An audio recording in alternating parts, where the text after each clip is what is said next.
Breaking news, সীমান্তে কাঁটাতারের জন্য আরও জমি দেবে রাজ্য। বিএসএফকে আরও জমি দেবে রাজ্য সরকার। সীমান্তবর্তী জেলাগুলিতে দেওয়া হবে জমি। জমি দেওয়ার সিদ্ধান্তে অনুমোদন মন্ত্রিসভার।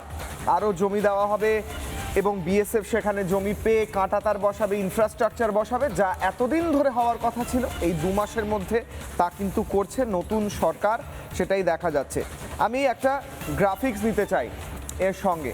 আমি দেখাতে চাই কোথায় কত করে জমি দেওয়া হচ্ছে এবং কোথায় কাঁটাতার বসানো হবে এবং কোথায় ইনফ্রাস্ট্রাকচার বিল্ড করা হবে, পরিকাঠামো তৈরি করা হবে সীমান্ত সুরক্ষায়। প্রথমে দেখাচ্ছি নদিয়া।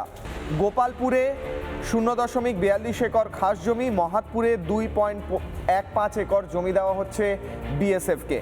উত্তর দিনাজপুরে চোপড়ার ফতেহাবাদে জমি দেওয়া হচ্ছে, মালন ও চায়নগরে জমি দেওয়া হচ্ছে। কত করে জমি দেওয়া হচ্ছে আপনারা স্ক্রিনে দেখতে পাচ্ছেন। মালদহর ডাল্লায় 1.20 একর জমি দিচ্ছে রাজ্য সরকার। এগুলো অ্যাডিশনাল বলছি, যা এই মন্ত্রিসভায় পাস হয়েছে। এবং মুর্শিদাবাদে উদয়নগরে 10.12 একর জমি। জলপাইগুড়িতে পাঙ্গা নদীতে সেতু নির্মাণেও জমি দিচ্ছে সরকার। মন্ত্রিসভার বৈঠকে প্রস্তাব পাস হয়েছে।